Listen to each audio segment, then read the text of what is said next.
Alrighty, here we are. Welcome, everybody. Welcome back. We got most of the gang. I think Alexandria will be joining a little bit later. When we last played, you guys, it was a real talky episode. You guys made your way to the business center. You talked to both Thorn, the map keeper. I believe you picked up some goods there. Did David? I'm sorry, Tyros, Dinjarin. Mm-hmm. You guys picked up something from him, right? Oh, we did. We received an IOU. For what? For anything that we need. This was Those are from. just as good as money. Yeah, that does. Who was it? It was from Leela that we received. We basically for our mission to go out to the keep. I've negotiated a wage of 45 gold per person, and an IOU that is good for anything in Flan. And Leela is quite the person, so she can pretty much make anything happen if we need when we need to use this IOU. Yeah, I had that IOU. That was from the Sokol office. Yeah, so it's an IOU from a business related thing, so within her realm, not anything you want. And then And then I think we were also asked to minimize what we took out of the keep if we found any like gold or trinkets or something. Yeah, that was part of the deal. Yeah, part of the deal is that not to ravage the keep because she's accountable for it. And Tyros, from the did you not buy any books? I thought you bought some books for Glory. You guys can always head back to these merchants. That's right. Yeah. Yes, I bought a book for Glory that is, if I remember correctly, a full map of Flan, and I think there's like secret passages and stuff. It wasn't the most expensive one, but there was something about the book. Was this backpacking Flan on 2 silver a day or something like that? I believe that's the one. Oh yeah, and it would give us a +2 on history and when consulting it. Yeah, so you did that, and then you guys made your way down to Beth Vestus's office. Spent a good amount of time shopping for properties. You saw a keep, and that was interesting but unbelievably expensive for your pocketbooks. You narrowed it down to a couple of different places. There was the 2-bedroom on the canal, which seemed interesting. But really what it came down to is the 5-bedroom headquarters, right? Or the tavern, right? Which was right next door. And you guys opted for the headquarters. Beth Vestus has sent you a couple of ideas for floor plans and potential upgrades that she'd happily charge you for. Including a treasure room, which might be handy. But, your property is not prepared. You guys headed down to the docks. You talked to the Black Fist guard at the docks. Got some intel. I think Curtis is wrestling a barrel onto a back of a flatbed pickup truck, is what it sounds like. Oh, sorry. And then you made your way down to you made your way over to the ferryman, and popped into the ferry. And so Karst is your ferryman. You're on your way to Thorn Island. It's not a very long journey, but as soon as you guys got onto the water, the weather started turning rough. The little ship was lost. If not for the courage of this fearless crew, the minnow, which is actually its name, would be lost. You got about midpoint, got into some big rocky areas, and lo and behold, out of the water popped a sea hag, Sea Hagatha, and 3 sea spawns, 3 little minions that she has. Unfortunately for Karst, he made eye contact with the hag, and when you make eye contact with a hag, you become overcome with fear. So he's now in a frightened state. He was able to scream "Sea Hag," and then the episode ended. I believe the state of affairs is that 2 things. One, we're going to need to roll to see if anyone else is frightened. And so if you're on the left side, that would be Dinjarin, Tempe, and Glory, I think is what we decided. I think Alexandria was far enough in the front of the boat that she was past the hag, but the three of you are going to have to roll.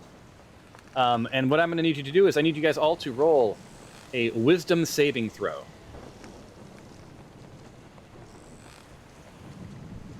And there was a request. In the chat from Glory to discuss maybe Tyros becoming the team leader. I will let you guys discuss that amongst yourselves. All right. So Stephanos, where did you find your wisdom die, Glory?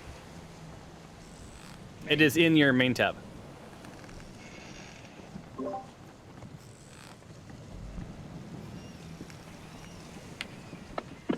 There's wisdom.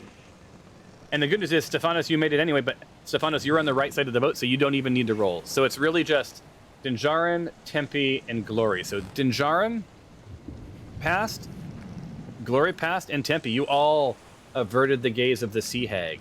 But what you know is that your captain, you guys are like just floating in the water. Your captain, unable to steer, overcome with fright, is sitting in the back of the boat. We now need everyone to roll for initiative. We can do this one of two ways. I can roll for the entire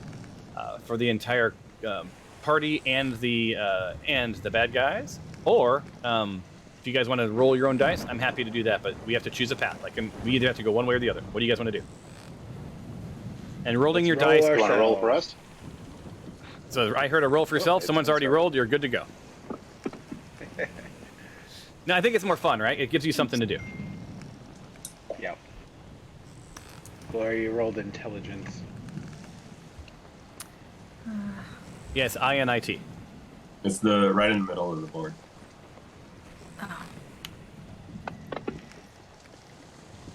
Oh, nice.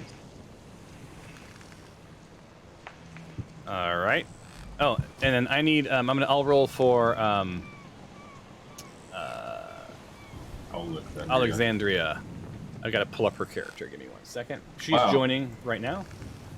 The one time I have a pretty good roll, it's still like low compared to everyone else. So she rolls her initiative and she gets a 15. Well, I mean, compared, you guys are kind of 421s. Yeah, so you guys are stacked pretty high here. All right. So what happens now is you can see them. Does everyone have the map? Let me reshare just in case. I don't see Gloria having it. The map? Yeah, I see. I don't see you having it for some reason. Oh no! You mean us in a boat? I'm in the boat. I can see the boat. Oh, weird. At the bottom, it doesn't see that. It doesn't show that you see it. Okay. Well, as long as you can see it, that's what matters. Yep. Awesome. So while you guys are, I want you guys to strategize now. This is the top of the round. We roll initiative at the beginning of each round. This is where you can ask things, know things as a party, right? And then come up with your sort of game plan. I'm gonna yell out to the Hagatha and just, hey, what do you want? Let us go. See if she says anything. Just curious. I don't even know if I can understand.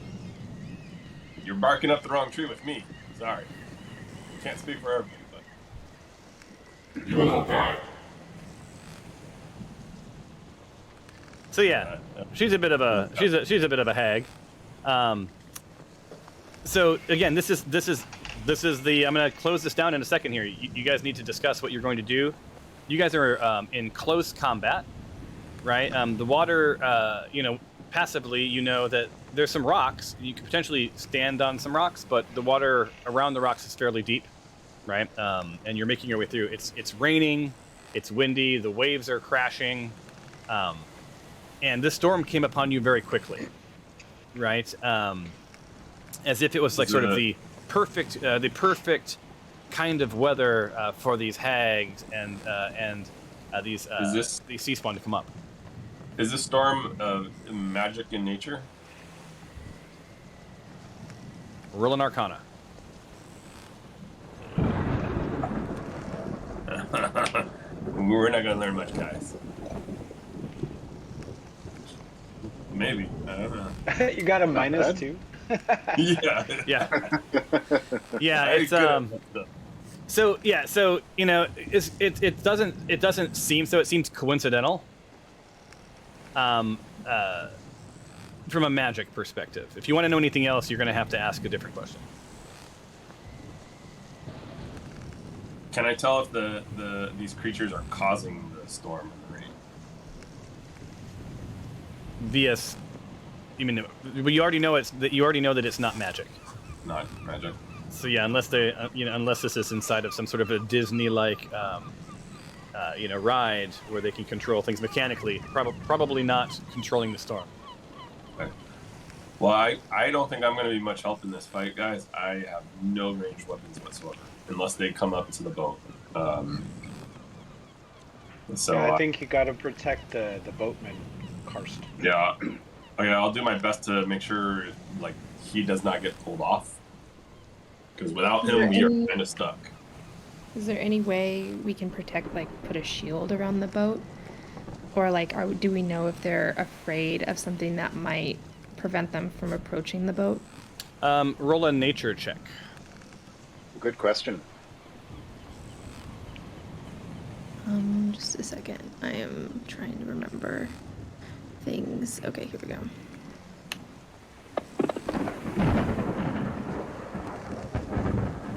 Ah. So let's find out if Glory knows anything about the creatures that are surrounding the boat. Well, first off, let me share. This is what a sea hag looks like. Oh, they're lovely. Yeah.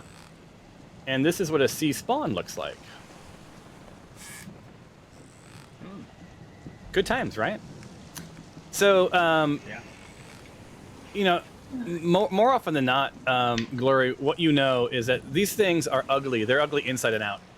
They are, as in the realm of hags, sea hags are pretty much the ugliest of all hags, right? With slimy scales covering their sort of pallid skin. Hey, how you doing there, Alexandria? But they're the ugliest hags of them all, right? Their hair resembles seaweed, and their bodies are oftentimes emaciated. Their skin seems sort of glassy and lifeless. And what's interesting about a hag, though, is that they can turn their true form under a veil of illusion, right? So in another circumstance, this may have appeared as maybe a beautiful mermaid. But not today.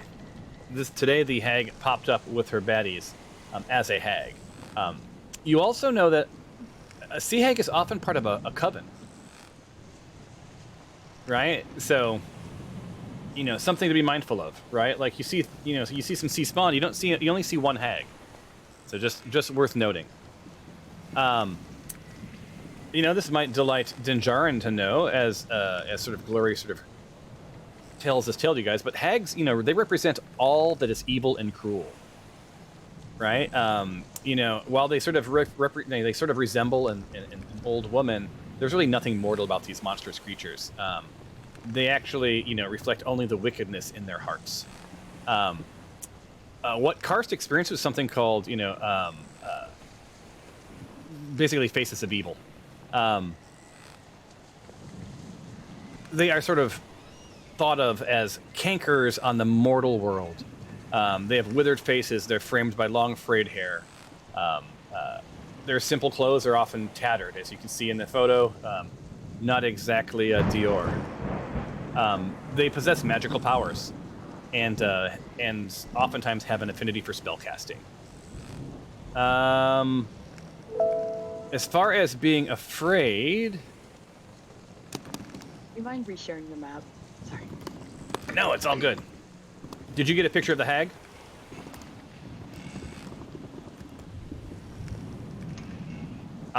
What you also know, Glory, let me make sure I share this with Alexandria too. There we go. What you also know is that if you make eye contact with the hag and see her true form, you become frightened, right? So if they have a veil of illusion over them, you're okay. But as soon as you see their true form, there's a chance you have to roll to see if you're frightened. Moving on to the sea spawn. Is that every time we look at them? So like when we're attacking, we can't look at them? No, it's just the first time. Okay. All right. Give me 1 second. Yeah, okay. Cool. So, sea spawn. So a sea spawn can breathe air, it can breathe with water. But honestly, it needs to be submerged in the sea once a day. So like if you invited this guy into one of these sea spawn into your boat and it took them into the keep, they would die within a day. So, what do you know about these sea spawn, Rel? The sea spawn makes 3 attacks, right? They're 2 unarmed, and then 1 with their Piscean anatomy, right? So they're melee fighters, right? They're not ranged. Dinjarin, as she shares this, you think to yourself, yeah, definitely going to come towards the boat, right? Unless they're just, there to wave at you like a Disney parade as you guys pass through. The hag on the other hand, is it can breathe air, it can breathe water, right? And it attacks with its claws, right?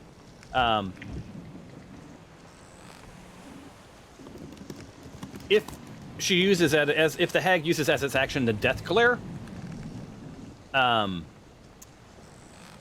you're in a frightened state, you will have to roll a saving throw again, and your hit points immediately will drop to 0 if you fail.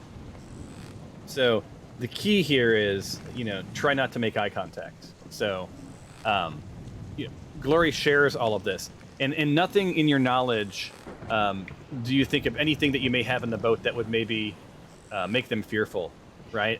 Because there's no way you can control the weather and dry them out or make the water go away, right? So there's really nothing much else to say. All right, I'm going to get rid of these images. Or fire. Like, do I know whether or not they are repulsed by fire? No more than anything else. It is raining. It is. So passively, as you guys are looking at the sea spawn, one of the things that you notice is that while these sea spawn are melee fighters, they have a reach of about 10 feet. So they have a bit of an advantage when it comes to melee. All right, so knowing what you know, if there's anything else you want to ask, now is the time. Otherwise, we're going to move into combat. You guys probably should come up with whatever you want your strategy to be.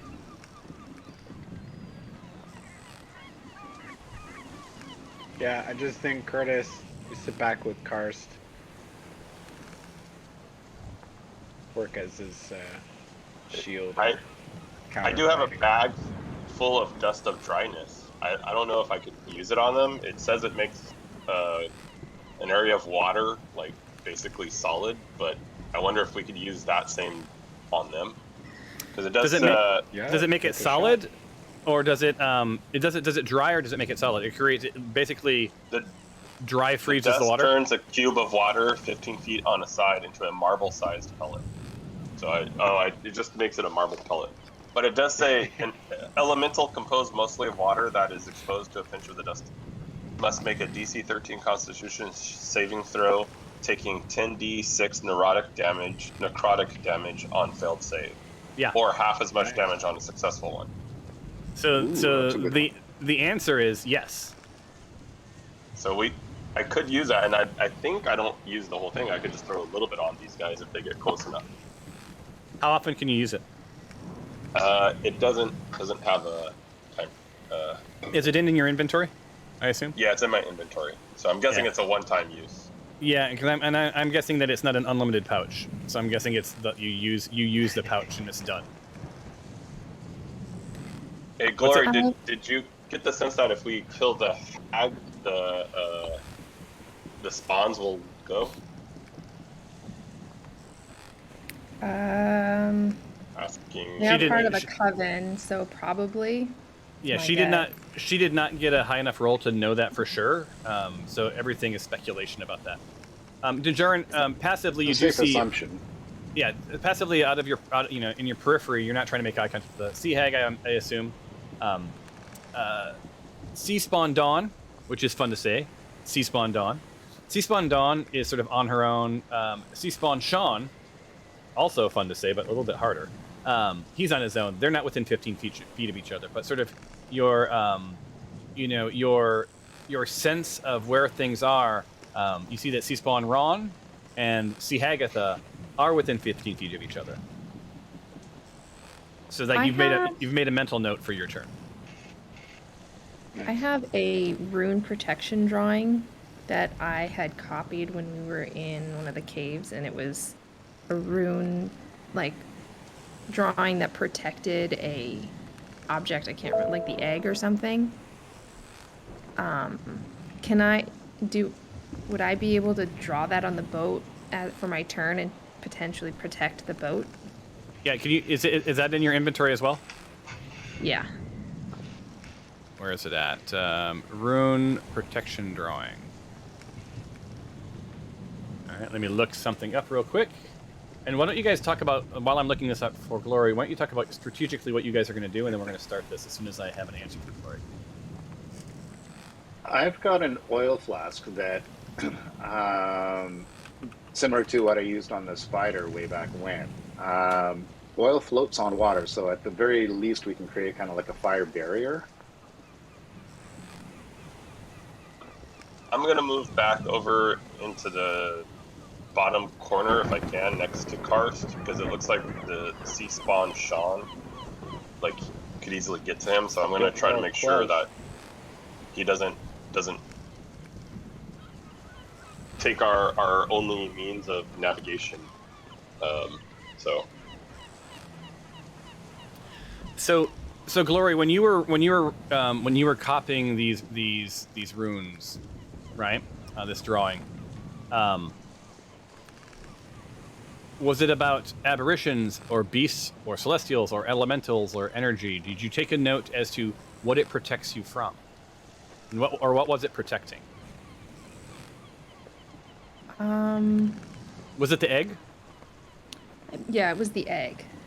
So it protected, it was like around the egg. But I don't know, maybe if... Okay, hold on.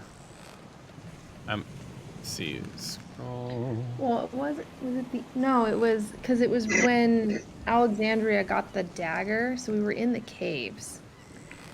And we had to do the, Indiana Jones trade-off. Oh. It was where that orb was at the top, right? Yeah, I'm looking at my notes. I think I see what it is. Okay, hold on. Yeah. Give me 1 second. You got so much stuff in your... So it becomes a scroll of protection. It was a scroll of protection, or there are runes of protection for poison.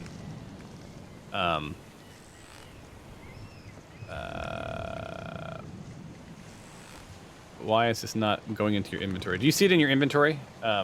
Scroll of protection from poison? Scroll of compre...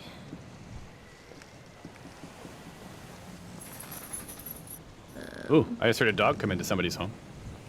Yeah, my dog's drinking water and being very loud. No, I just have rune protection drawing, which I created.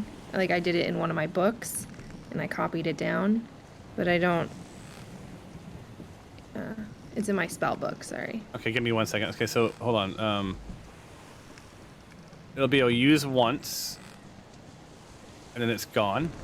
And then let me edit this, and then drag this in here.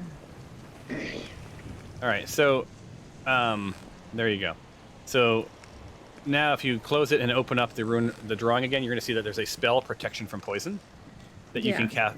That drawing the runes on the bottom of the boat as your action will cast that spell. And that spell, what it'll do is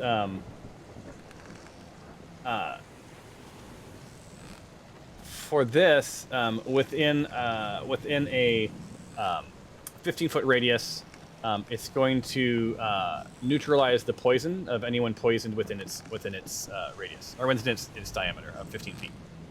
When you say poison, is it something that is ingested or something that is If you're a spell? poked, if you drink, or if someone casts poison on you, if you're whoever's inflicted with poison, this would neutralize the poison. Okay, so that's not really, it's not like a spell. It's not probably like a spell that a hag would send on someone. What, poison? Yeah. Not necessarily a spell, but you see these guys have quills. You don't know if they're poison or not, but that could be a potentially useful thing. But this cast is, think of it as a cure, and it's a use once. So once it's done its thing, it doesn't protect. Multiple people, like it just anybody who gets it. It's anyone within that range. But once that poison's been neutralized, the spell goes away. That make sense? Right. It doesn't. You can't keep casting it and keep healing people, and Right. But it's on the bottom of your boat, so I mean, the guidance would be don't use it unless someone gets poisoned, and if they do get poisoned, then use this. Activate the ruins, right, and then be done. Then it'll help them. But you never know. So that was a good question and a good call out. All right, so you guys have your strategy. You won't be able to move until it's your turn. So Dinjarin, I know, like I've heard, protect Karst. I guess you're right next to him already, so it kind of works for you. But yeah, it wouldn't be if you weren't close. You'd have to make your way there on your turn. For anyone who wants to move around the boat, side to side will be free. It'll just be a normal move. But if, like, let's just say that Tyros wants to get to the back of the boat, you can move half of your distance because it's rough terrain, right? And then you'll have to roll an athletics check to see if you fall out of the boat while you're trying to make your way back. All right, just as a heads up. On that note, let's and any changes. At one point, Gloria had suggested that maybe Tyros become the leader. Is that a thing? Are you guys going to take a vote on that now? I think we should wait until we get out of this situation. We could take a vote at the island. I think we should just handle these things first. Sounds good. So are you guys all squared away? And we're going to start. All right, Tyros, you're up. The round has started. All right, I am actually going to take my net and throw it behind me with hopes to entrap the Sea Hagatha. All right, so you're not making eye. So you're gonna. Where are you? I'm not making eye contact. I am just throwing it behind and hoping that I get a good toss and a good cast.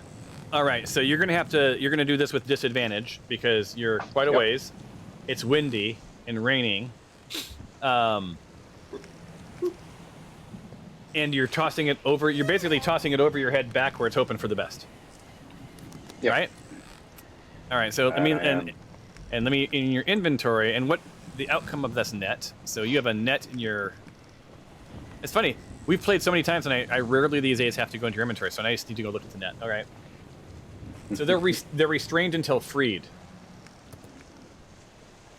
So she'll have to make a DC 10 strength check to see if she can get out,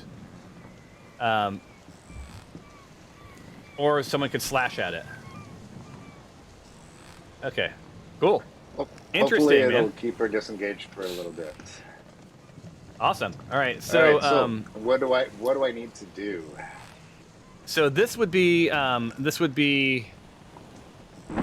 athletic roll, and with disadvantage, and you're gonna have to get this is gonna be tough, man. So you're gonna have to probably get, I would say, a 14 or higher. All right. I mean, if you're aimed right at her, it would be lower. But Sure, but I don't want to look at her. Yeah, it requires basically you have. So it's going to be hard because of the athletics check because you're tossing it over your head, and it's disadvantage because you're literally not even looking. You're just sort of hoping for the best. So disadvantage 14, athletic. All right, here we go. Wish me luck, guys. Yeah. So remove the net from your inventory. It's now so Tyros. Gone. Tyros. You guys hear this net sort of fly through the air, but you also hear sort of a gust of wind pick it up. You hear it lightly deposit itself on the water, and slowly sink to the bottom of the sea. Sea Hagatha has you have drawn her gaze, so she is looking at the front of the boat. She's looking at Alexandria, Tyros, and Glory. So that's the general direction.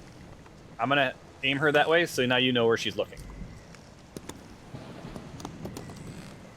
Now, Alexandria, Glory,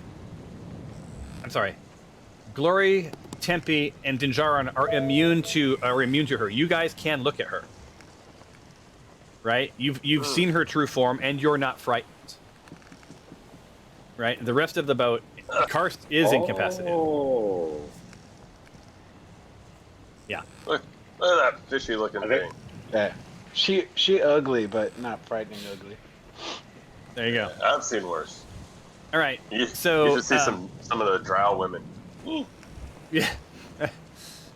They're kind of hard to see because it's in dark, but So Glory, you're up. To your right, you see a sea spawn. You see sea spawn Dawn. To your left, you see sea spawn Ron, and to sort of the just almost due west, you see Sea Hagatha, who you can gaze upon without fear, because you're immune to it now that you've passed her test. Okay. I kind of want to see if I can charm her a little bit and be like,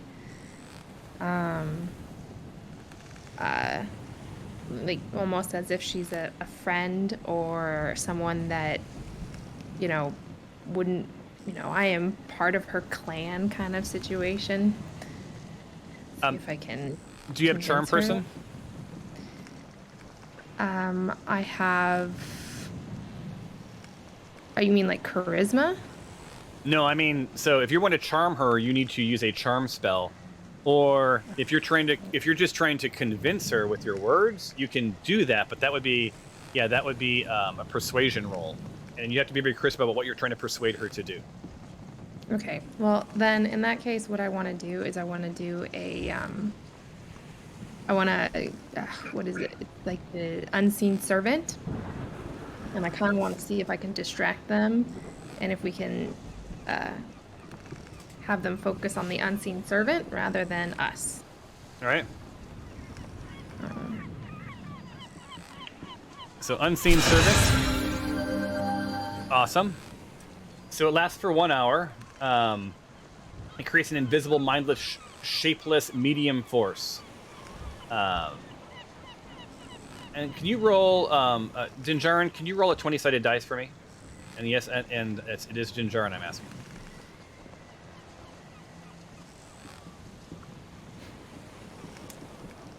And what's interesting is, so as you cast this, Glory, the weirdest thing happens. And where did you want your unseen servant to appear? Probably, and you guys can draw on the map. You guys realize that if you open up the toolbar at the top, there's that little pencil.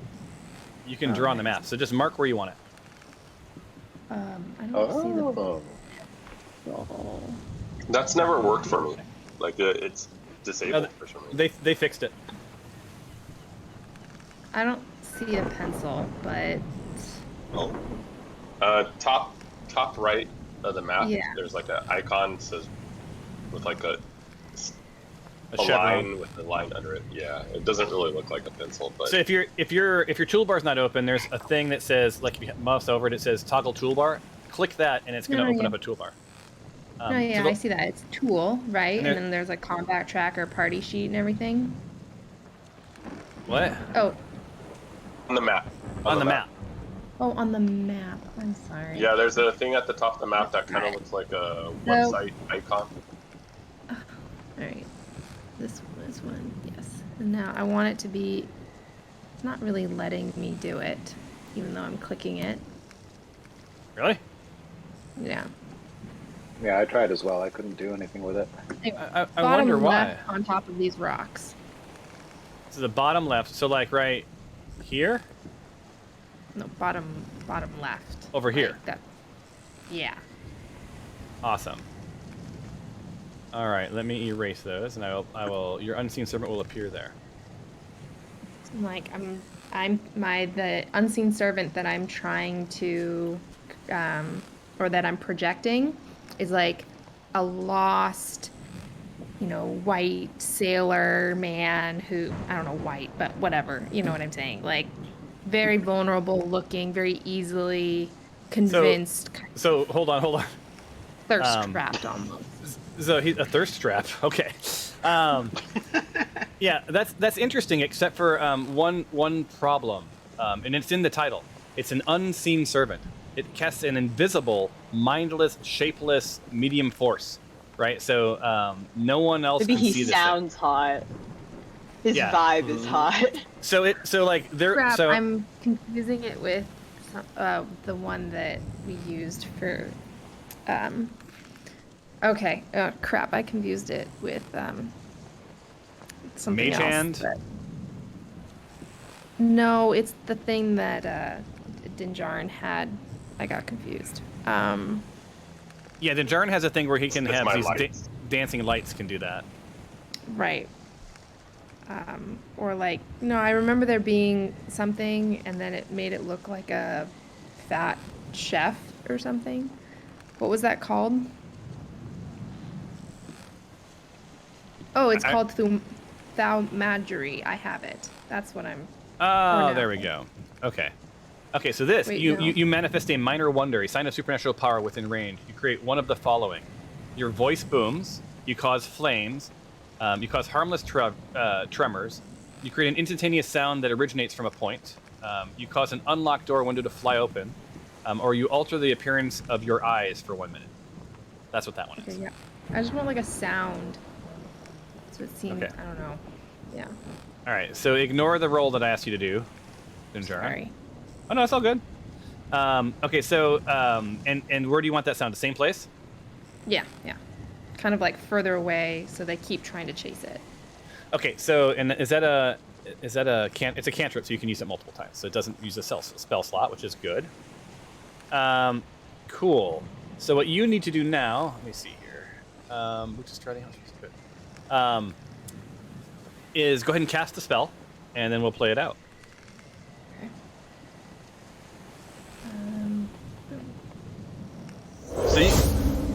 So you guys hear this big, sound, emanating from the rocks below, and the sea hag spins to look.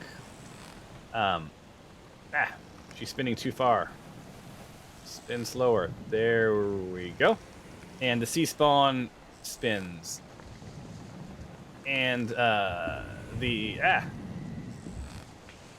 sea spawn Sean spins. This does not impact sea spawn Dawn. She's already looking that direction. So they're all looking in that direction. And I believe that with that you get hold on. Where'd it go? Apology. There we go. Where's the...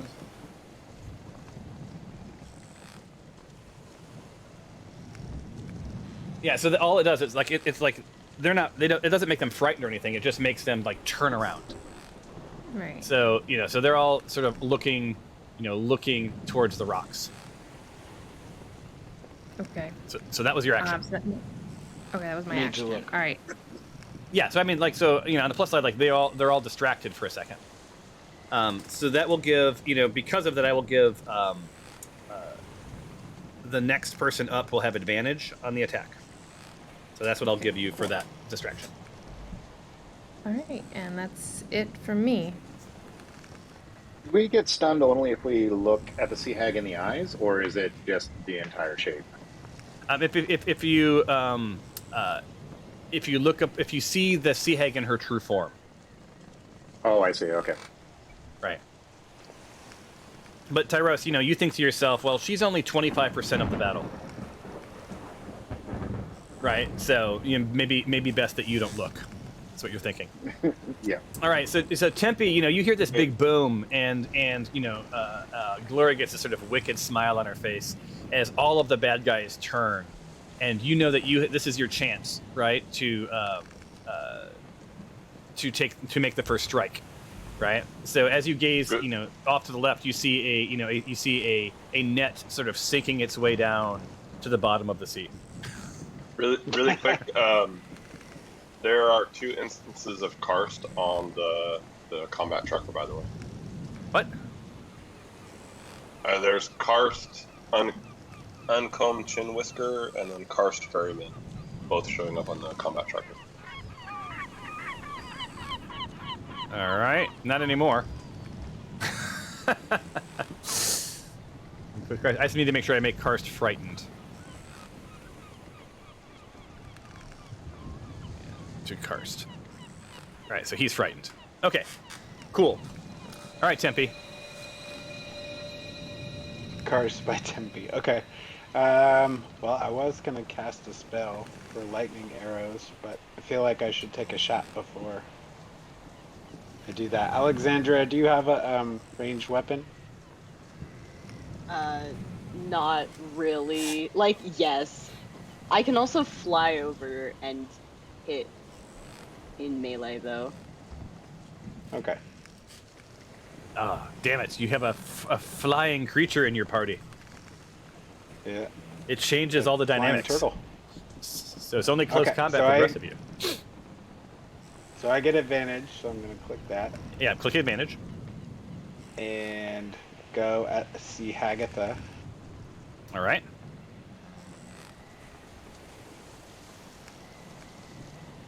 Oh. Yeah. So, did you click advantage?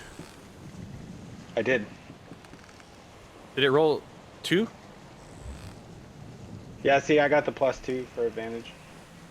No, not +2. Advantage is next to it. Advantage you should have. You should roll 2 dice. Roll a second time. Okay. Longbow. There it is. Okay, there you go. Now you've hit. And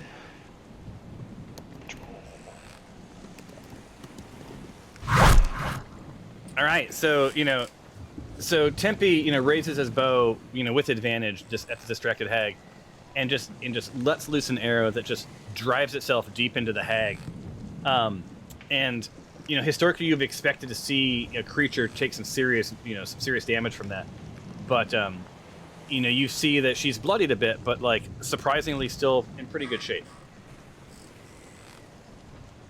All right, so if you have any bonus actions, you can do those now, or any movement, weirdly, that you want to take, you can do that as well. no, I'm good. All right, Alexandria, this brings us to our fine feathered friend. What's up? Okay. I'm gonna lift up. So we're out. Not under a ceiling, so I can fly. I assume. You can, but there is wind and rain, right? So I think you're going to be able to move about half your distance because of the weather is so bad. Yeah. But that shouldn't impact you too much. Yeah, I'm just gonna vibe over here. Awesome. So you now are within 5 feet of Sea Spawn Ron. And then I'm just going to attack. Okay. In what way?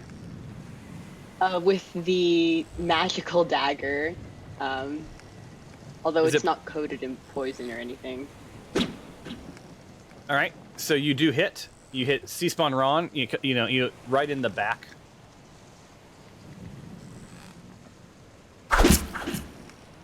Awesome. With and then 10 points. Sorry, go ahead.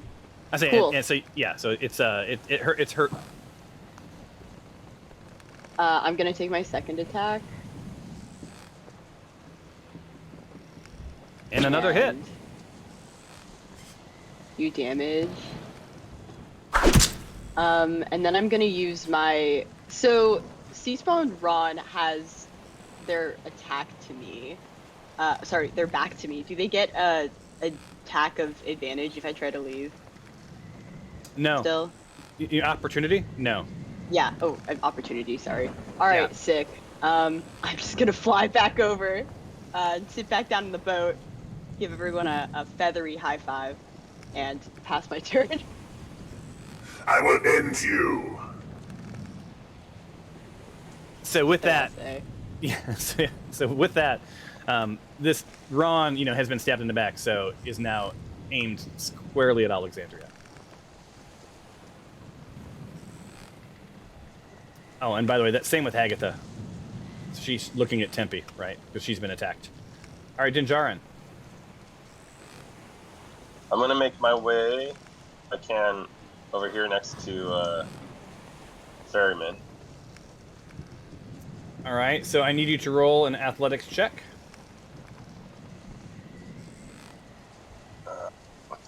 Hold on, getting spinning ball, and there we go.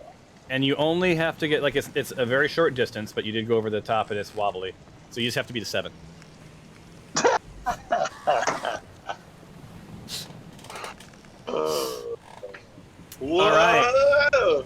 All right. So you guys see Dinjarin, and Tyro screams back like, "Don't stand on the seats!" Right? So you see,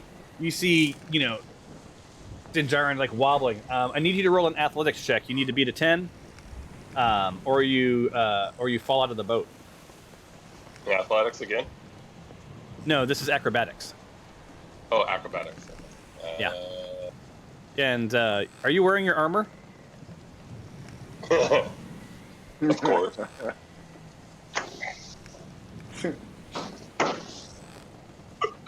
It's not my day today. I'm an underground creature. I'm not used to water and boats. I don't know how to deal with this stuff. So so you are in the water, and I need you to roll a strength check. Or wait, would it be strength? Hold on, I gotta look. Is it strength or athletics? Man, it's a long distance. Oh, there he is. Yeah, no, another athletics check. So I need you to roll an athletics check. You need to beat a 10, or you are going to end your turn sinking to the bottom. Oh. Okay, so so I'm going to mark you as incapacitated, just so we know that you have an effect on you. Okay, so you're in the water, underwater, and your armor is literally pulling you down to the bottom of the sea, right? And unfortunately, like, you don't see any rocks near you. So yeah, you're trying to swim. So. On the next round, we're gonna go through the same thing. You're gonna have to tell me what you're gonna do. So be thinking about what does one do when sinking to the bottom of the sea. Unfortunately for you, Stefanos isn't close enough to do an opportunity save for you to grab you, and Karst is frightened, right? So he couldn't stabilize you. I hate to say this, but that ended your turn, and Stefanos, you are up. I want to apply my blessing to our fighters and probably Dinjarin. Let me actually. Yeah, he's just underwater, right? Like you just heard this giant splash behind you, and Dinjarin's like, what? Or unless he's a homer, in which case it was dope. With my intelligence, it's probably more dope. Dope. Yeah, I'm wondering if I should use my move to do the blessing or to try to save Dinjarin if he actually needs saving. I'm not sure if he's just like flailing and gonna be okay, or if I should. So this is one of those moments where you guys want to execute your plan that you decided to top right, but this is such an extreme moment. Is like, I'll give you a few seconds to sort of yell out to the team whatever you want, whatever guidance you want from the team. Except for Dinjarin, you can't speak. And Karst isn't going to help because he's paralyzed. He's frightened. Okay. So basically, team, I can give like 3 people blessing to improve their to add 1d4 to their attacks and to increase their saving throws, or I can potentially extend my staff out and try to get Dinjarin out of the water. What do you guys think? Well, I've been focusing on trying to protect us or give us an opportunity, like giving us more of an opportunity to like get away. So how many people do we have fighting? We have we have Tyros, Tempe, and Alexandria. So if they focus on fighting, I would say give it to those 3, Tempe, Tyros, and Alexandria. And then we can revisit Dinjarin in a little bit. Have a rope we could throw him. Right. Okay. Or maybe we reuse the net later, or when we feel more comfortable around it. Yeah, I don't have a net. I only have a staff, but yeah, I'm gonna do my blessing. 1 second. And I'm gonna roll it onto Tempe, and Alexandria, and Tyros. Appreciate it, Stephanos. Thank you. All right. All right.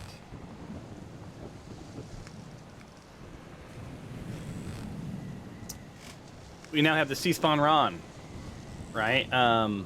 And C-Spawn Ron is making eye contact with Alexandria. It's going to move 1 slot forward, another slot forward, and then is going to multi-attack. So, gets an unarmed strike.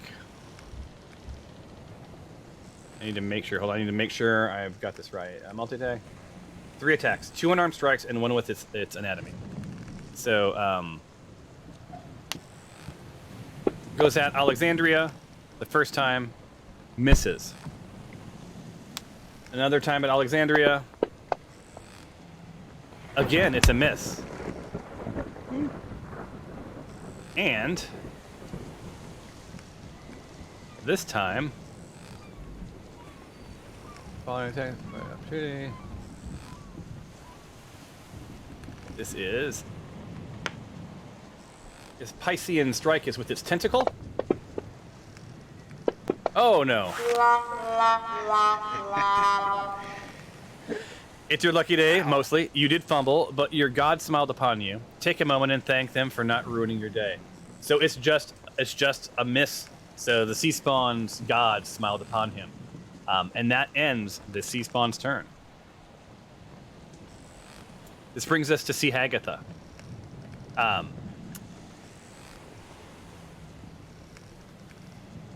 Who is frightened? Karst. So he's been impacted by her horrific appearance. And he's frightened for 1 minute.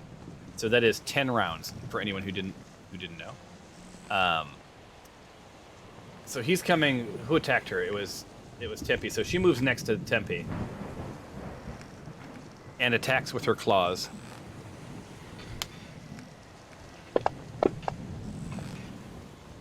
And misses, which sucks.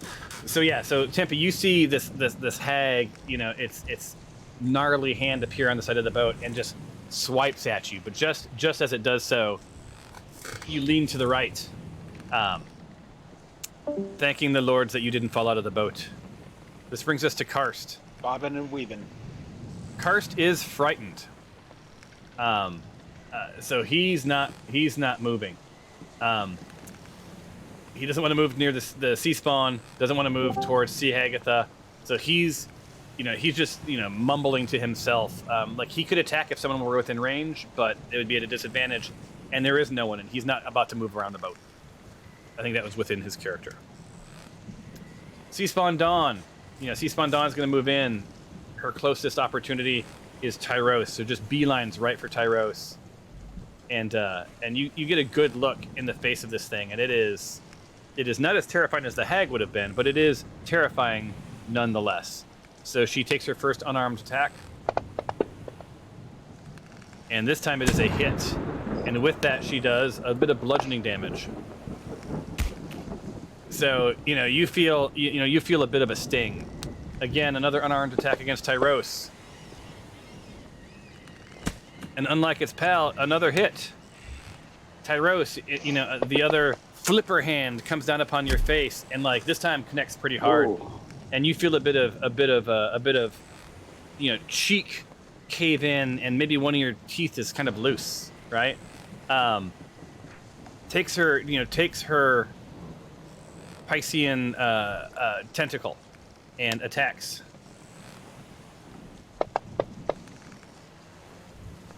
And misses. So whack whack, and then this tentacle comes around and misses. Ends the turn. Seaspawn's Sean. Seaspawn Sean goes underwater. Moves next to Dinjarin, who's having a bad day. Because that's what he would do. Multi-attack. So, Dinjarin, you feel come down upon your head. This thump cracks you right in the back of the head. This flipper hand thing, right? Moved the map accidentally. 1 second. And as if being in full armor, dropping to the bottom of the sea isn't enough. Does eight points of damage, right? So you can feel sort of your sort of armor cave in. Second attack.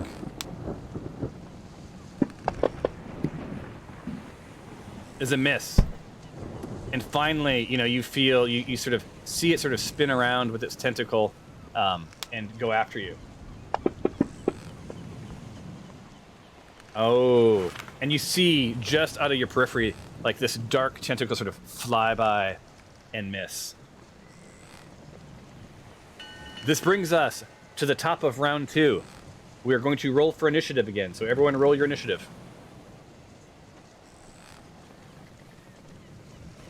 Can you help me roll, Thomas? Sorry, I'm not at my computer right now. Absolutely.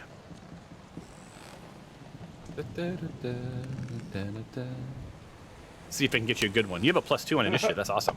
Blast.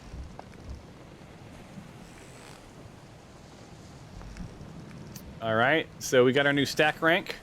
I'm going to drag it up to the top. You are now at the top of the round. I have you marked as incapacitated. I'm going to clear that now. That was just a reminder so that I didn't let you do a thing while you were incapacitated. All right, so why don't you guys discuss as a party what you're going to do?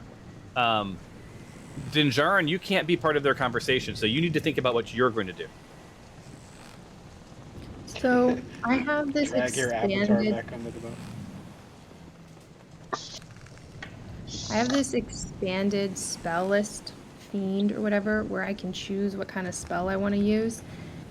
So my plan was to continue trying to defend, because I have this blindness deafness spell that I could put on Sea Hagatha. But if we want me to be more active and more I don't know, being more using my weapons, then I can do that too. Spell sounds good to me. I'm not quite sure how to use it, so... Which one is it? It's under expanded spell list, fiend, and it's spell second, blindness, deafness. And when I try to understand it more, it doesn't give me any information. When I Google it, I don't understand how to use it. So my assumption is that it's a spell that I learn how to use, and then I can use it on someone. All right, so, okay. So the fiend, this is something we should have done in advance, lets you choose from an expanded list of spells when you learn a warlock spell. the following spells are added to the Warlock spell list for you, right? Which is Burning Hands, Command, Blindness, so like all of those things. So basically, what level are you right now? 4. All right, so that means that you get Burning Hands added, Command added, Blindness, Deafness added, Scorching Ray is added, Fireball,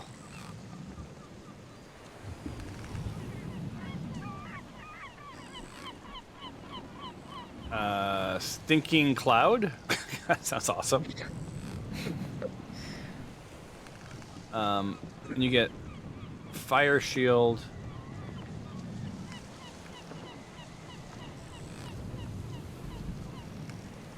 And Wall of Fire. Oh my god, I added the wrong ones. I need to remove every one of those and add the right ones. I'm so stupid. Oh. Sorry. Keep talking amongst yourselves, you guys. Hold on. Basically, for me, I am going to be fighting Spawn Dawn. That's pretty much my Burning Hand. plan of attack right now. Do you only have you only have bows and arrows and stuff like that? Do you have anything that, like, if... I have no magic. The only other thing worth throwing was the... I've got an oil lantern, but I need something for it to break on in order to light it and use it like a Molotov. I mean, the edge of the boat. I risk getting us on fire and catching the boat on fire. Yeah. When they were further away from the boat, Well, it might have been a good idea. That's why I went with the net. I have resistance to fire, so if you want to hit me with it, and then do it, although it might spill. Okay, I fixed. Okay, now let me add this back in. Oh wait, Scorching Ray is one of them. It's raining. I don't know how effective fire is going to be. But oil, it'll catch the oil on fire for sure. It won't. Okay. Yeah, the initial thought I had with the oil was when they were still at a distance to kind of create a bit of a barrier for the sea hag. Well, she's in tight now. Yeah. And I've got Dawn right beside me, and I need to try and eliminate her. Man, you got a whole bunch of badass stuff. This seems insane. All right. Like, did I add Stink Cloud yet? Stink Cloud? Yeah, it's got Stink Cloud. I'm saving that for Dinjarin when he makes me mad.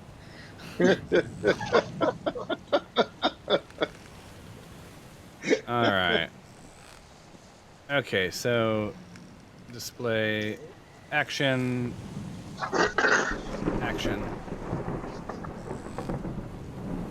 All right, we got you squared away now. Cool. Let me Sorry about collapse that. I thought everything. it was an automatic thing. No, well, I think we should do one off session for everybody where we just sort of learn the tool a little bit, because it isn't easy to use. I think Dinjarin spent some time on it. It can be a little confusing. All right, so now you see all of these actions at the top, right? Yeah. Like that's your new stuff. Cool. Right? Thanks. Okay, so it's not your turn yet. Did you guys come up with your plan while I was doing all of that?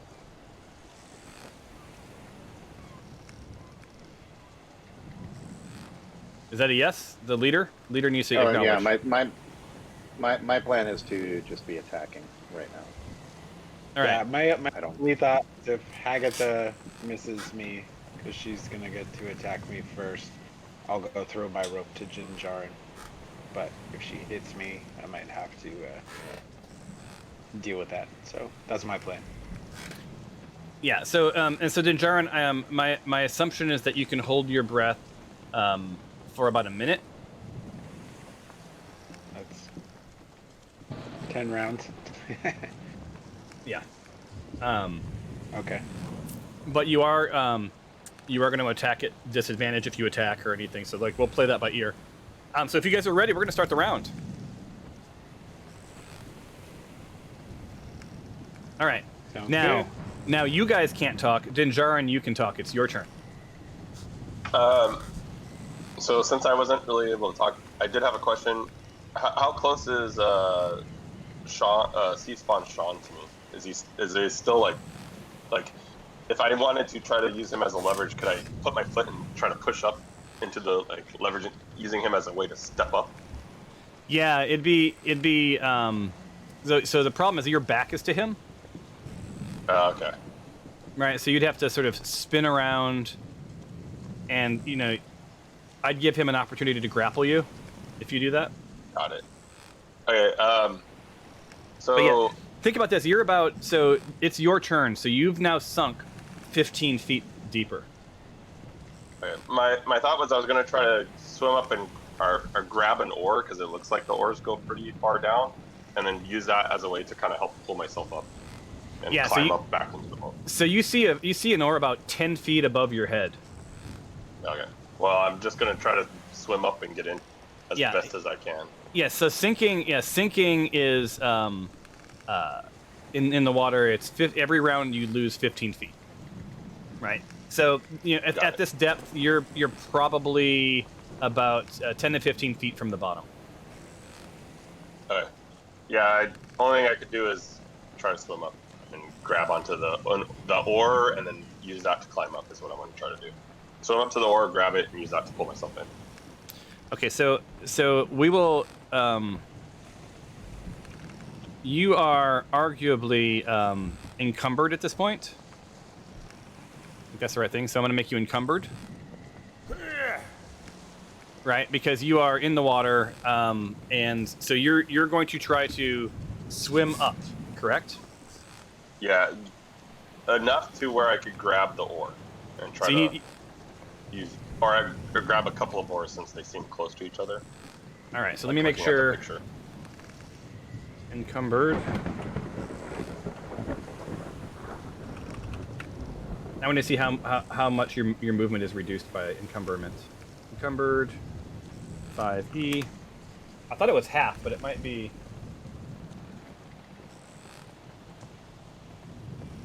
All right, so your speed drops by 10. So what's your distance you can move? 30. Yeah, so you're fine. Okay. So you're going to try to swim up, right? And I think we established that for the swimming, that is an athletics check. Grappling. Yeah. So you need a DC 10. Athletics, you said? Yeah. Oh wait, hold on. Wait 1 second. Yes, a DC 10. A DC 10 will move you. A DC 15 is going to be if you can grab the oar. So if I do better than I did. Oh wait, I didn't roll in there. Okay, hold on. I didn't roll for something. Do better than what I did last time. All right. So yeah, you're at disadvantage, right? Which is okay, because you still made your check. So yeah, so you swim up and you see the oar is just sort of dangling above your head. Now roll a. I was both swimming and grabbing. No, that's just swimming. I thought you said it. I'd have to make above a 15 to swim up and grab, above a 10 to No. You need to, so the first roll was to see if you swam up. The second roll is to see. Rolls. Yeah. So it's another. This is a string. This is another. Same thing. Athletics. Yes, athletics. Okay. Awesome. Nice. So you grab the oar and you feel some hope. So now I've got to roll a dice, and I'm gonna give you on a D20. No, I'm gonna do it. I'll make it better. I'm gonna do a D20. Yeah. Anything above a 5 will tell us if the ore holds. Because you grabbed... There's 2 ores that no one's holding on to.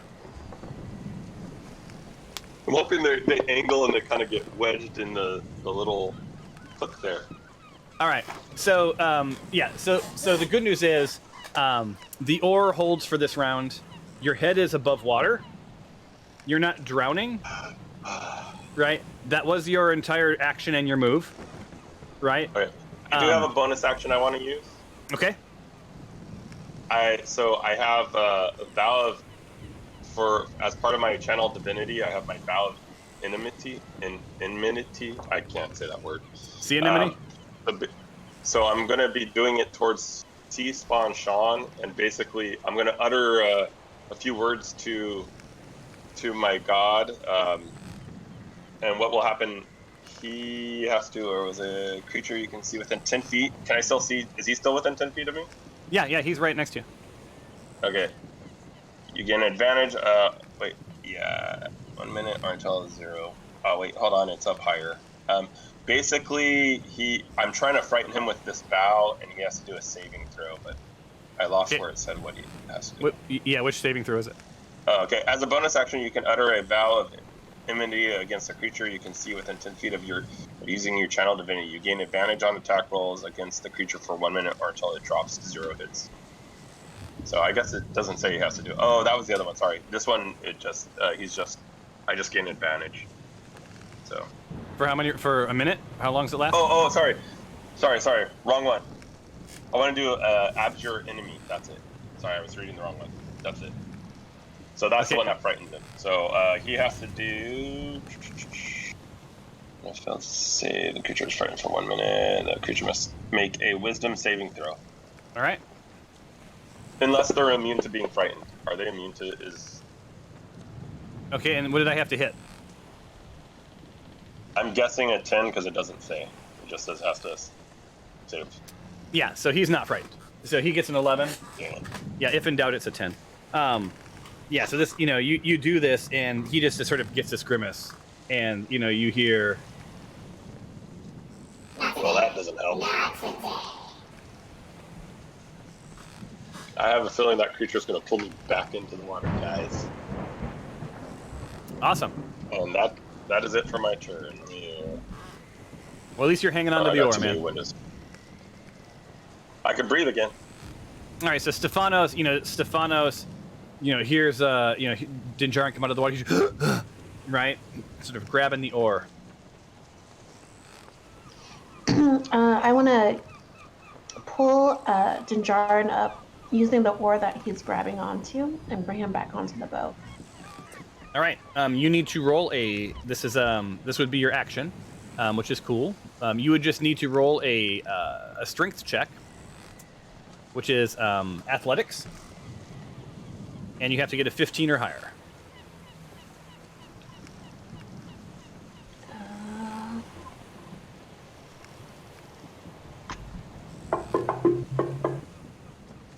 Oh, look at that.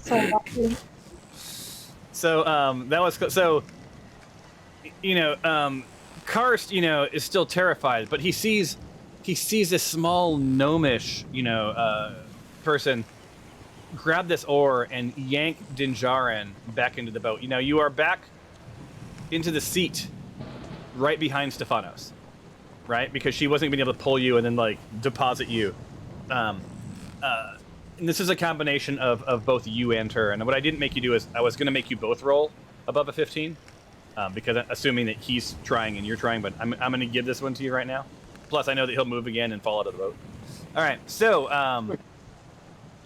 thank you so much, Stephanos. Thank the gods I am not in the water anymore. You're welcome, friend. All right, so C. Hagatha, is going to try her Death Glare, because she's right on top of Tempe. Well, let me make sure that she doesn't... Hey. Oh, sorry. He's immune. It's not going to do that. She's going to go at him with a claw. The claw. I already saw her true form. Yeah. Oh, but she does whack you. And does a good 10 points of damage to you. So the bottom of the boat is filling with water, and you guys sort of see like oil on water, like Tempe's blood start to sort of splay out and fill the bottom of the boat. And that ends her turn. Well, Alexandria, you may not be surprised to find out that you see this weird flipper thing coming at you, and this time it does connect pretty hard, and you hear this wet sort of thwack. And as it does so, your head spins to the left for just a little bit of damage, a light 3 points of damage. But no sooner did you sort of go aye, that the other hand comes at you, and flies right by your face, but does not connect. And of course, no surprise to you, you see the tentacle, you sort of flailing around in the back. But interestingly, this thing comes at you with its mouth and misses. So you see its mouth sort of chomp at you, but it misses. Turnabout's fair play. It is your turn. All right, cool. Well, I don't even have to fly out of the boat this time. I'm just gonna attack. Awesome. Holy smokes. Yeah, so you hit it by 15 points. And, that damn dagger, man, I tell you what. Shouldn't have slapped me. I don't appreciate being thwacked. Yeah, so no sooner had this thing sort of like missed with its hand and then comes at you, but realizes that like it plunged itself directly into your dagger that you were holding in your hands. And this thing, you feel it sort of the weight of the sea spawn sort of pulling your hands down, and you feel it slide off your dagger and plop into the sea and sink to the bottom. You still have all your movement left. Or any bonus actions you have. Well, I guess I'll move over. I'll get within range of. Do you guys are? I feel like you guys are handling Sea Hagatha. So I'll come over. Are we? Are you? It says be careful of walking around on the boat.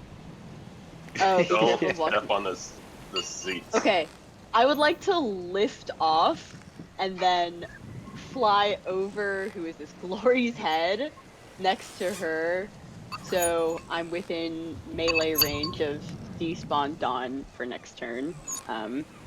So you're flying. You're flying to where? Right here, right? Is that what you said? Yeah.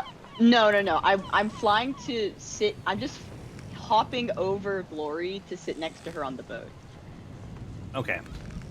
But you're gonna do that with flight, right? Yes. And are you going to the right or to the left of her? To the right of her, so that I'm next to Sea Spawn Dawn. Okay, so it was well within your exactly. range. And you're aimed that way, right? Yes. Yeah, you're well within range, so you can fly up, and there's no athletic check required for this because you did not try to walk on a wobbly boat. Sick. All right, that'll be it for me. All right, Glory. Cool. So I'm going to attack Sea Hagatha with my where is it? Fireball. Ooh. You gonna give it a shot? I'm gonna give it a try. Yeah. No, I meant a shot. So... Fireball's a whiskey. Never mind. It was a really bad joke. Okay. Cool. There. I got it. Thank you. And We always take then- that up skiing when Tyros goes skiing. In his off time. Oh my god. Whoa. What is... On set. Wow. Well, all I know is that sounded impressive, but what kind of damage does it do? And did the boat catch on fire? Guess I didn't think that one through. I thought I did that. Oh, effect. Oh, okay. Then I do. Oh no, wait. So hold on. Save. Oh no, it did damage. Yeah. It did damage. Yeah. And if you had, and incidentally, if it had fumbled, it would have potentially started the boat on fire. So you are indeed correct on that one. Okay, well, good thing it didn't happen. Awesome.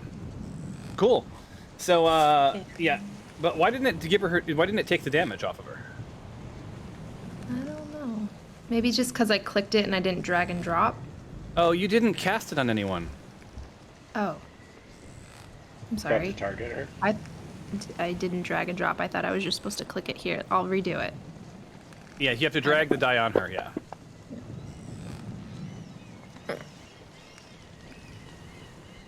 Cool. Yeah, Looks that's why it succeeded. Yeah, so she succeeded because there was no. It instantly gave you damage because you didn't roll it against anybody. So she was able to. Succeed. So save. All right. So that means her saving throw was a success, and now you roll the damage because even though it was a success, let me look. Which one is it? Fireball. Yeah. I think it's going to You give want me you. to just redo it? No. Don't do anything. Okay. So, creature 20 feet radius must succeed a dex saving throw or take 8d6.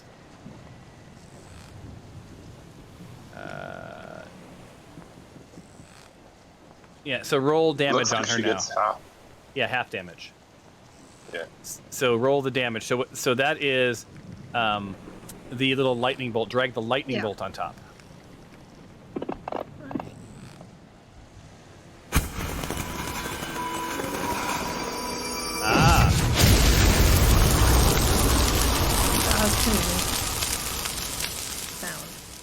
Yeah, I'm thinking I think I inadvertently gave you the spells above your level. We'll remedy that later on if I did, because I basically you're 4th level, so I gave you all the spells up to 4th level. But then I remembered just now, you don't get 4th level spells at 4th level.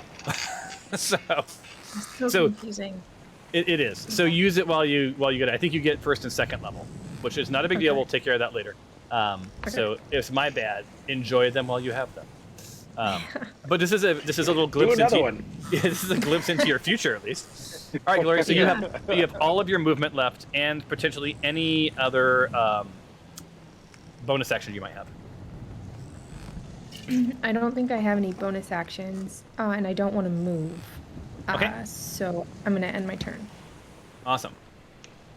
Well, Tyros, Sea Spawn Dawn off to your right, gathers her little flipper and goes for a thwack across your face, and does miss. Thinks to herself, maybe I'll try my other hand. Does the same. Tries to whack you in the head. Also misses. And this time... Yep. This time, she's going to hit you with one of her poison quills. So she's going to try to attack you with a quill.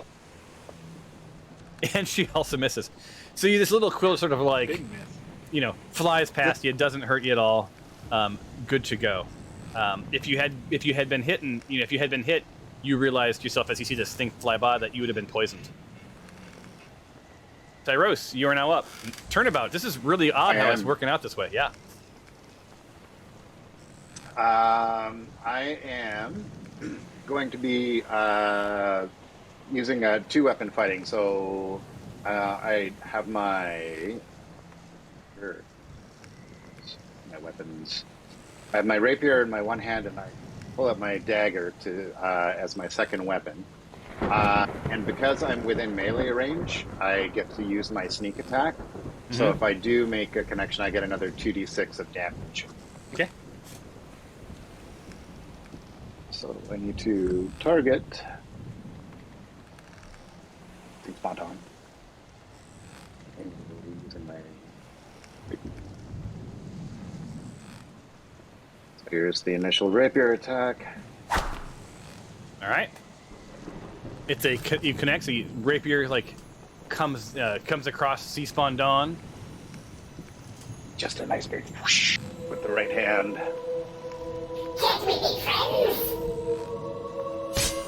So that's that one, and then also get the 2d6. Oops, All right. sorry, that should have been on her. Can you take 3 off of her? I forgot to roll that on her. Yep. Or do you want me to roll again? No, C-Spawn Dawn. You guys hear really pretty music playing suddenly? Yeah, I have an effect on me from Lovely Stefanos. Oh, I love this little otherworldly thing. So you said 3 more on her? So right? 3, and then I've got 1 more roll, which I'll do on her. Hold on, let me see. 14 then. Okay, so C-Spawn Dawn's at 14. Got it. And another 5. Okay, can you start putting them on her so I don't have to do this? I did, but it didn't do that roll. Oh, wait. C-Spawn Dawn? Yeah. She should be dead. Yeah, the skull came up for a second.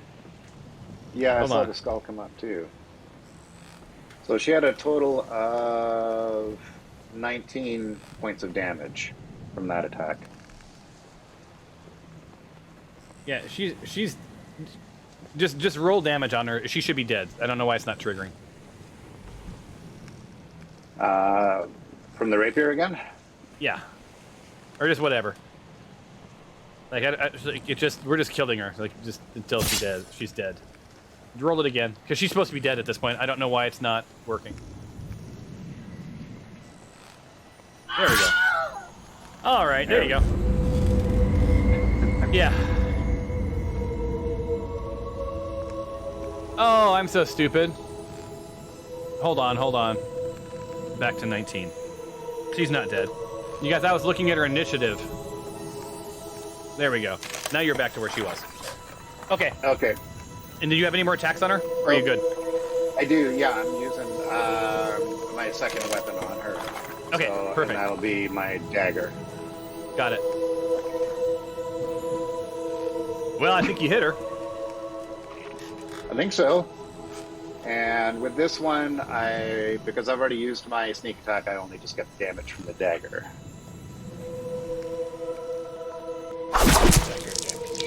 Oh yeah, she's super hurt. You see the water around her start to sort of like fill with blood, and it just sort of like lightly starts to drift away. It's almost beautiful, especially with that music playing.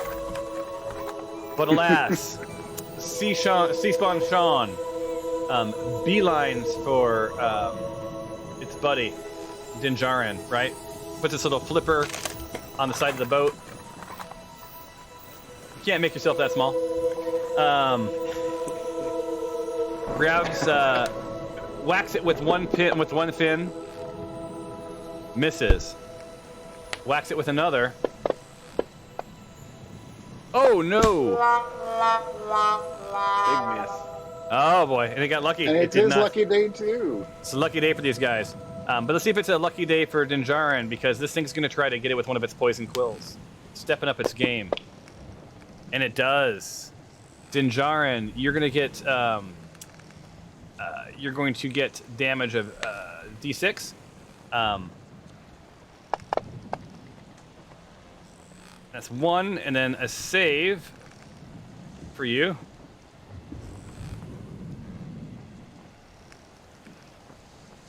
And you succeeded, so you are not poisoned. So you're lucky. So you've got a little quill in you. It just did 1 point of damage, but it could have been a lot worse. C-Spawn Sean ends their turn. Tempe, you are up. Would it rock the boat too much if I tried to grapple the sea hag, or should I shove her? What outcome are you after? I don't want to fall in the water. Are you trying to hold her? Are you trying to hold her Yeah, underwater I'll to hold drown her? So, well, I'm not going to drown her. I was going to say, like, if that was your plan, it's not a good grappling one. her onto the boat. Yeah, no. Grappling her onto the boat. Okay, so you're going to try to pull her onto the boat. Yeah, so that's and grapple her. Yeah. Yeah, so that's a grapple. I will say if you fumble, you will fall out of the boat. Right. And that we're talking like a 1 for a fumble. Yep. That's not a fun thing, just to let you know.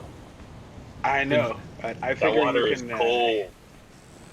hit her with that dust of dryness, or I can shove her. How far would she go if I shoved her, DM? I have to look. She's in the water. She has flippers. Let me look. It would be shove.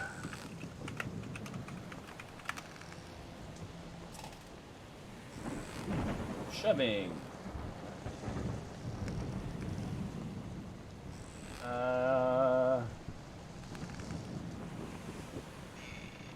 I don't know how far she moves, but so here's the problem with the shove.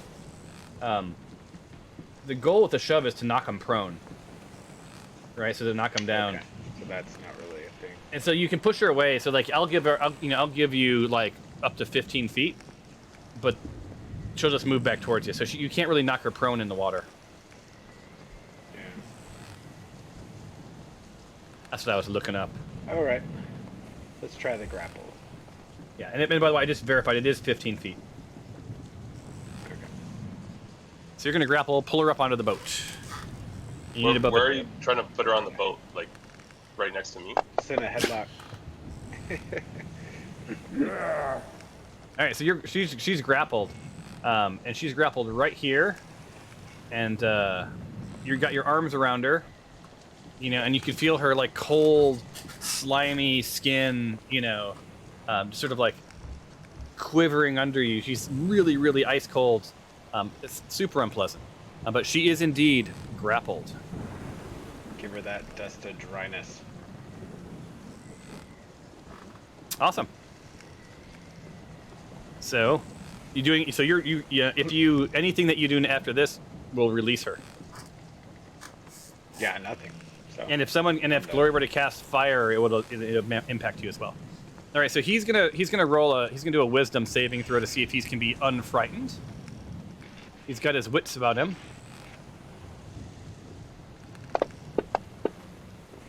And he is. So so Karst shakes it off, and he's like, and sort of comes to, and as sort of his wits reappear, he really he's now face to face with this hag, and he moves one slot to the right.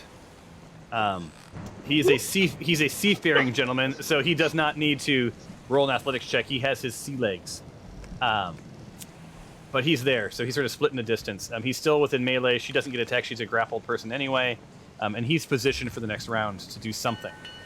We are at the top of the round. Everyone roll initiative.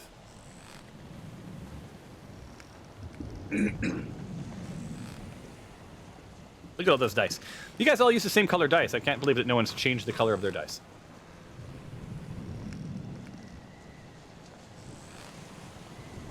Yeah, mine had a disadvantage on it. I think you still have me prone. Or all right, let me look to see. I think you may be right. Let's see here, because you're back in the boat. It still says I'm encumbered, but I'm back on the boat. All right, do you want to re-roll? I'll let you re-roll it. Yes. Okay. You don't want to keep your 3? There you go. Got a 6. Better, so. All right, so everyone's re-rolled, right? Yes. All right, let me take this up to the top of the old stack.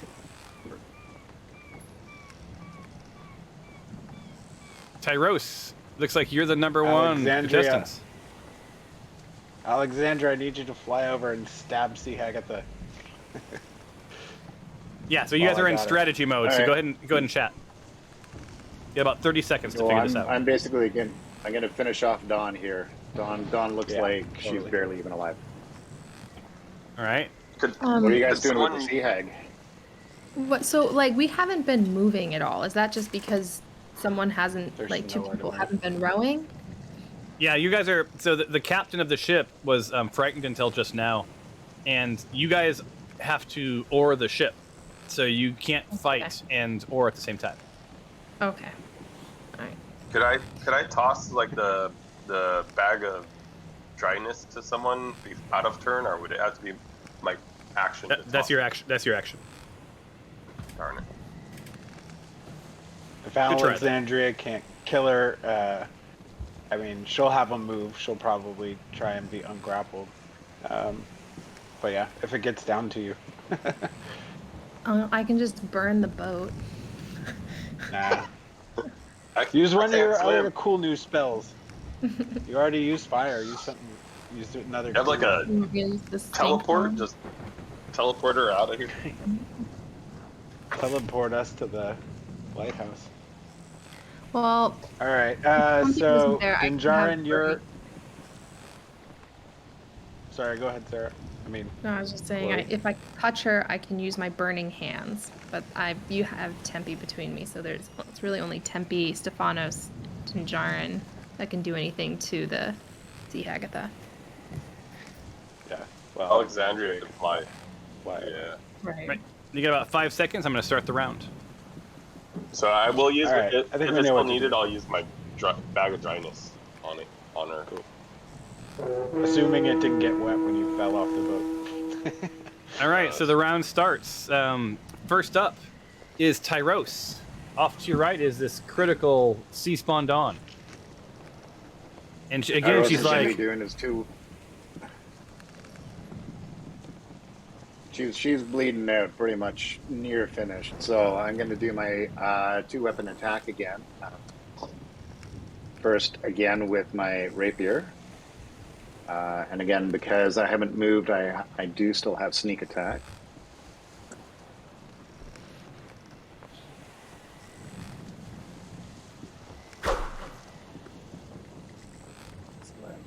All right.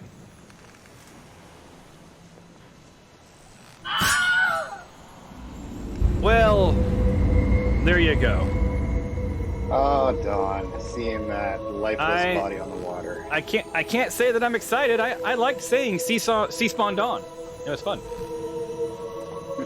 Right, yeah, so, sea spawn Dawn, like, her lifeless corpse sort of starts to sink to the bottom, to the bottom of the sea here.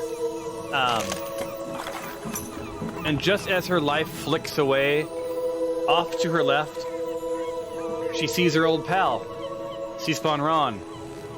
And next to Ron, a net. All right, sea spawn Sean. Floating in the water. So sea spawn Sean is like super healthy, right? Sees Hagatha in the boat and thinks, you know what, we can use this to our advantage.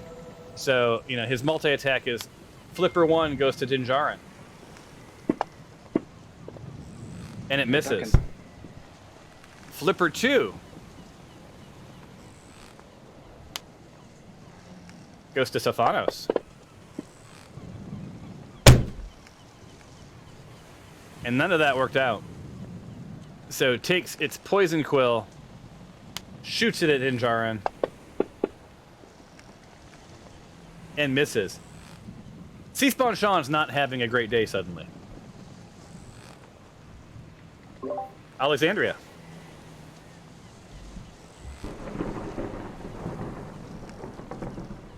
Did we lose Alexandria?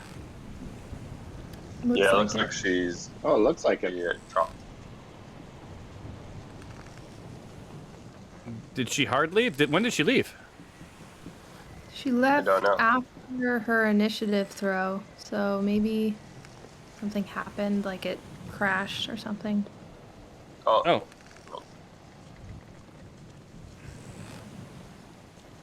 Okay, so I can control her for a second. She said she lost Wi-Fi.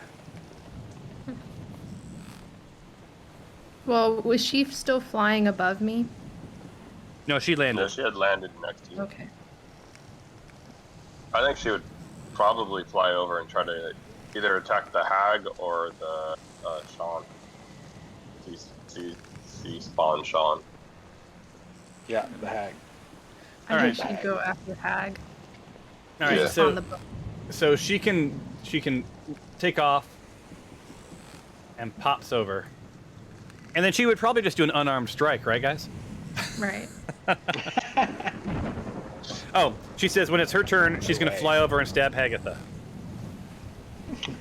Nice. So you guys know her well. All right, so her action is with Vomit's dagger, going to attack. Should she have advantage because Hagatha's grappled? Hmm? If she doesn't, I will roll twice and see what happens because I think because she's grappled, it should automatically happen. Let's find out. Oh, There it is. oh yeah. Oh No, no. No. She needs to have advantage, so she gets a second roll. You're right. So I had to click advantage. So that means I just need to roll one more time. And of course she hits. Damn it. And what kind of damage does she do? Heavy. Yeah. So she plunges her dagger into Hagatha and feels pretty good about it. Stephanos is up. Alrighty, I'm gonna cast my Toll of the Dead. Hold on 1 second. I'm sorry. She gets a second attack. She just told me. Oh, okay. Let's see. Same dagger.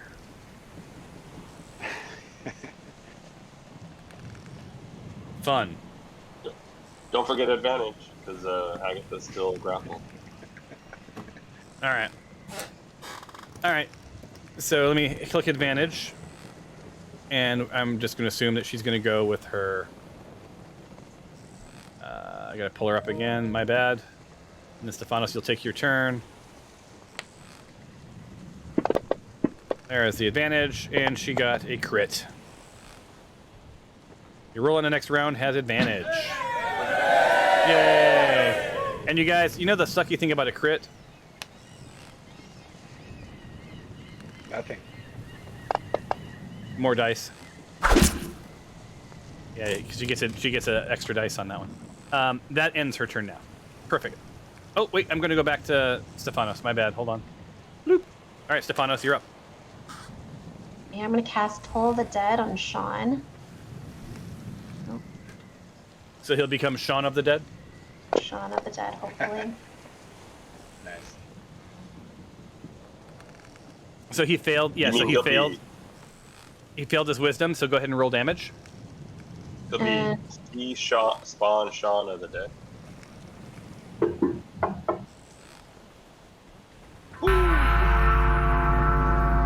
El Kabong. So I do love this attack because it's a beautiful bell sound. So All right. elegant. Yeah. So in that, let me go back into you. This was Toll the Dead, right? Or something like that. Toll. Toll of the Dead. Yep. All right. So that means succeed wisdom saving throw. 1d12 necrotic. Got it. Okay. I just want to make sure that didn't like leave an effect, so he's good to go. Okay. Cool. So unless you want to try to move, that is your turn. I am gonna move just up here a little bit. All right. So so just so you know, C-spawn Sean's going to get an attack of opportunity. Oh, okay. Then never mind. Oh. Forgot Okay. about that. He's now he was more when he saw that you sort of made the movement to leave, he got very excited, but then of course you didn't move and he now is sad. All right, up next, see Hagatha. So she needs to roll a strength check, correct? To break grapple. Break grapple. So it needs to be a 10 or more, and she gets a. Your arms just like fly open, right? And she is no longer grappled. She's not going to move. She's going to hang tight. She's surrounded, but she's going to take it to the dish. She's so truly evil she's gonna take it. She's gonna take you guys to the mat. Glory. All right. Well, there isn't much I can do with Tempe between me and Sea Hagatha.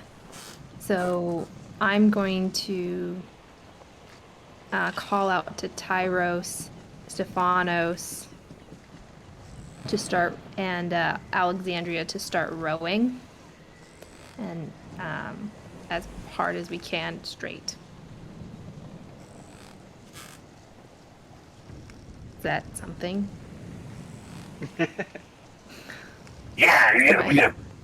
I'd prefer the hag and the sea creature off my boat. But yeah, we can take this whole thing forward. Yes, indeed. Okay.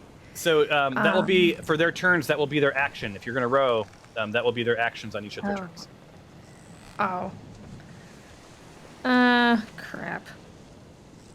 Then maybe just Tyros and I, since we can't really do any. Oh, I guess Tyros can. I can't do anything, can I?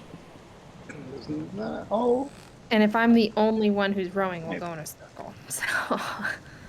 Yeah, I was going to point it out, but I thought it would be more fun to let you just do that. All right.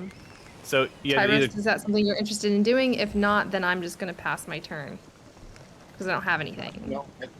I believe Spawn Sean will be taken care of by Dinjar very quickly. So I'm good to row. Okay. So Tyros and I are going to start rowing and try to, I don't know, cause. All right. So you guys, the foam is high, the sea is rough, the wind is blowing against you, and your action, and this will be your action too, Tyros, on your next turn, is you guys move about 2 feet forward, right? And this is a pretty significant boat with a lot of weight, so it's kind of hard for 2 people to row. But yeah, you made a little bit of progress forward about 2 feet. Cool. Tempe. All right, let's try and finish off Hagatha. Still have her targeted. And this will be our last round for the day. Yep. And I'm gonna hit her with my spike chain. Oh, it still had advantage. Yeah, and actually you're not hitting anybody with anything because you have her grappled. So oh wait, she's out of grapple, right? My bad. She broke grapple. Cool. Yeah. So you hit her and you connected. My bad. So what does one do to this Hagatha?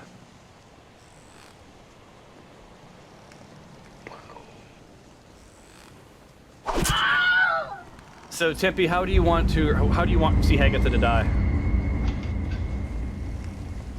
Oh, just slump down in a heap of seawater, blood, and barnacles, and toss her overboard. So yeah, so as this chain connects, you see these spikes like grab her thin like sort of wet skin, and you just hear this horrible tearing sound as her corpse flops over the boat and sinks to the bottom of the sea. The oar just behind Tempe is just like smeared with blood. And that ends your turn, I believe. Yeah, I don't need to move. Nope. Next up, Dinjarin. Take us home if you're going to take us home. Can you do it? I'm gonna try. I'm obviously going to attack Sea Spawn Shaun of the Dead now. I'm gonna use my maul and go for his head. Okay. Nice. And then, so you do hit? I do plan to use my bonus action too of Divine Smite. So. All right.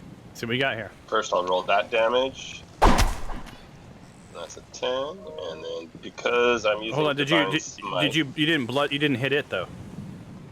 Oh shoot! Sorry. So I'll take the 10 off of what is it? Which one is it? Sea Spawn Shaun. But next time you're gonna have to re-roll. Yeah. That would take it to how much? 10. Okay. Yeah. All right. Next up. Okay. Next is my Divine Smite.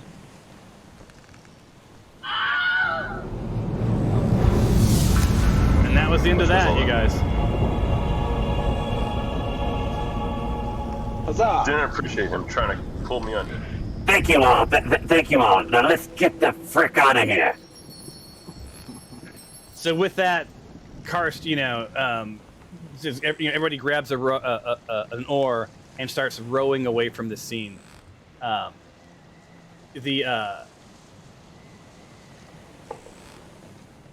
You guys see the sea begins to change into beach, and you approach the shoreline, becoming safe.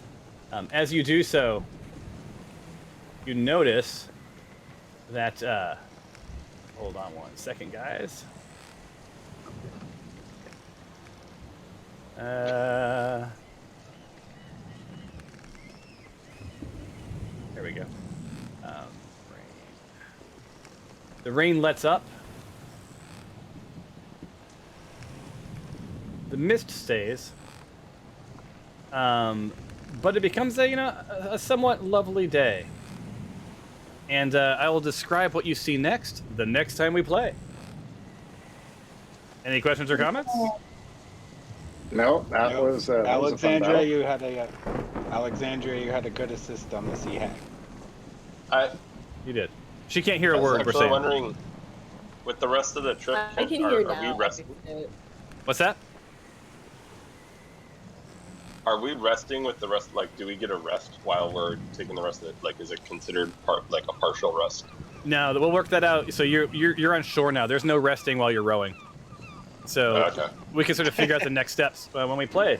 But as I like to say, I'm going to go pick up my daughter from school. And until the next time on the Smite Force Chronicles.